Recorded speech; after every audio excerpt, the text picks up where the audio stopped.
Hi hello ಎಲ್ರಿಗೂ ನಮಸ್ಕಾರ. ನಾನು ನಿಮ್ಮ Rakshita Pavan. Welcome back to my YouTube channel. Guys, ಇವತ್ತಿನ ವಿಡಿಯೋದಲ್ಲಿ ಒಂದು ಒಳ್ಳೆ ಇನ್ಸ್ಟಂಟ್ ದೋಸೆ ಮಾಡೋದು ಹೇಗೆ ಅಂತ ನೋಡೋಣ. ನೋಡಿ, ತುಂಬಾ ಕ್ರಿಸ್ಪಿಯಾಗಿರುತ್ತೆ, ಟೇಸ್ಟ್ ಅಂತೂ ಸಖತ್ತಾಗಿರುತ್ತೆ. ಸೇಮ್ ನಿಮಗೆ ಮಸಾಲೆ ದೋಸೆ ಫೀಲೇ ಕೊಡುತ್ತೆ ಇದು. ಈ ದೋಸೆ ಮಾಡ್ಕೊಳ್ಳೋದಕ್ಕೆ ತುಂಬ ಜಾಸ್ತಿ ಇಂಗ್ರೀಡಿಯೆಂಟ್ಸ್ ಏನೂ ಬೇಕಾಗಲ್ಲ. ಜಸ್ಟ್ ಒಂದು 3 ಪದಾರ್ಥ ಇದ್ದರೆ ಸಾಕು, ಇನ್ಸ್ಟಂಟ್ ದೋಸೆನ ಆರಾಮಾಗಿ ಮಾಡ್ಕೋಬೋದು ನೀವು ಮನೆಯಲ್ಲಿ. ಮುಂಚೆನೇ ಅಕ್ಕಿ ನೆನೆಸ್ಬೇಕು, ಬೇಳೆ ನೆನೆಸ್ಬೇಕು ಅನ್ನೋ ಟೆನ್ಷನ್ನೇ ಇರಲ್ಲ. ಆರಾಮಾಗಿ ಮಾಡ್ಕೋಬೋದು ಇದನ್ನು. ಫಸ್ಟು ನಾನಿಲ್ಲಿ ಇನ್ಸ್ಟಂಟ್ ದೋಸೆ ಮಾಡೋದಕ್ಕೆ ಒಂದು ಜಾರ್ ತೊಗೊಂಡಿದ್ದೀನಿ. ಮಿಕ್ಸರ್ ಜಾರ್ಗೆ 1 ಕಪ್ಪಷ್ಟು ಅಕ್ಕಿ ಹಿಟ್ಟನ್ನ ಹಾಕೋತಾ ಇದ್ದೀನಿ. ನೆಕ್ಸ್ಟು 1 ಕಪ್ ಅಕ್ಕಿ ಹಿಟ್ಟಿಗೆ 1 ಕಪ್ಪಷ್ಟು ಕಡಲೆ ಹಿಟ್ಟನ್ನು ಸೇರಿಸ್ಕೊತಾ ಇದ್ದೀನಿ. ಅದಾದಮೇಲೆ ನಾನಿಲ್ಲಿ 1 ಆಲೂಗಡ್ಡೆನ ಸಿಪ್ಪೆ ತೆಗೆದ್ಬಿಟ್ಟು ಸಣ್ಣದಾಗಿ ಕಟ್ ಮಾಡಿ ಹಾಕೋತಿದ್ದೀನಿ. ಇದ್ರ ಜೊತೆಗೆ ಒಂದು ಅರ್ಧ ಕಪ್ಪಷ್ಟು ಮೊಸರನ್ನ ಹಾಕೋತಾ ಇದ್ದೀನಿ ಹುಳಿಗೋಸ್ಕರ. ನೆಕ್ಸ್ಟ್ ಏನು ಮಾಡಬೇಕು ಅಂತಂದರೆ, ಇದನ್ನು ನೀರು ಜಾಸ್ತಿ ಹಾಕಬಾರ್ದು. ಸ್ವಲ್ಪ ಎಷ್ಟು ಬೇಕಷ್ಟು ನೀರನ್ನು ಹಾಕ್ಕೊಂಡು ಚೆನ್ನಾಗಿ ಗ್ರೈಂಡ್ ಮಾಡ್ಕೋಬೇಕು. ಆಲೂಗಡ್ಡೆ ಎಲ್ಲ ಸಣ್ಣಗಾಗಬೇಕು. ನೆಕ್ಸ್ಟು ಅದನ್ನು ಒಂದು ಪಾತ್ರೆಗೆ ಟ್ರಾನ್ಸ್ಫರ್ ಮಾಡ್ಕೋಬೇಕು.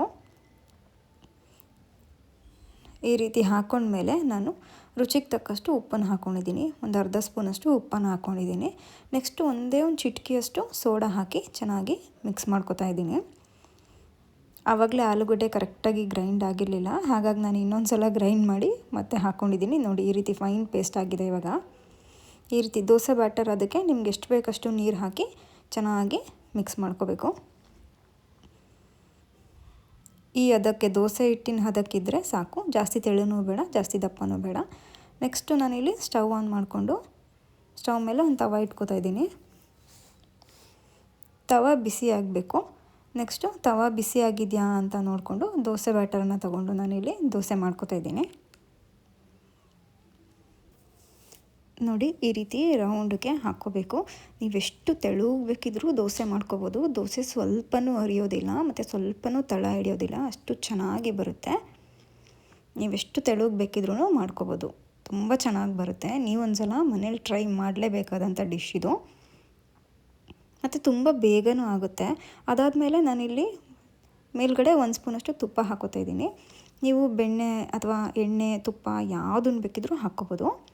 ನೆಕ್ಸ್ಟು 1 ನಿಮಿಷ ಬೆಂದಾದಮೇಲೆ ಈ ರೀತಿ ಇನ್ನೊಂದು ಸೈಡ್ ಬೇಯಿಸ್ಕೋಬೇಕು. ಇಲ್ಲ ಒಂದು ಸೈಡ್ ಬೇಯಿಸ್ಕೊಂಡ್ರೂ ಸಾಕು, ಕ್ರಿಸ್ಪಿಯಾಗಿರುತ್ತೆ, ಸ್ವಲ್ಪನೂ ತಳ ಹಿಡಿಯೋದಿಲ್ಲ.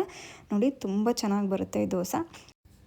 ಈ ರೆಸಿಪಿ ನಿಮ್ಗೆ ಇಷ್ಟ ಆಯಿತು ಅಂತಂದರೆ ಒಂದು ಲೈಕ್ ಮಾಡಿ. ಜಾಸ್ತಿ ಇಷ್ಟ ಆಯಿತು ಅಂತಂದರೆ ಒಂದು ಕಮೆಂಟ್ ಮಾಡಿ. ಮತ್ತು ಇನ್ನೂ ನನ್ನ ಚಾನಲ್ನ ನೀವು ಸಬ್ಸ್ಕ್ರೈಬ್ ಮಾಡದೆ ನೋಡ್ತಾ ಇದ್ದೀರಾ ಅಂದರೆ ದಯವಿಟ್ಟು ಸಬ್ಸ್ಕ್ರೈಬ್ ಮಾಡ್ಕೊಂಡು ನೋಡಿ.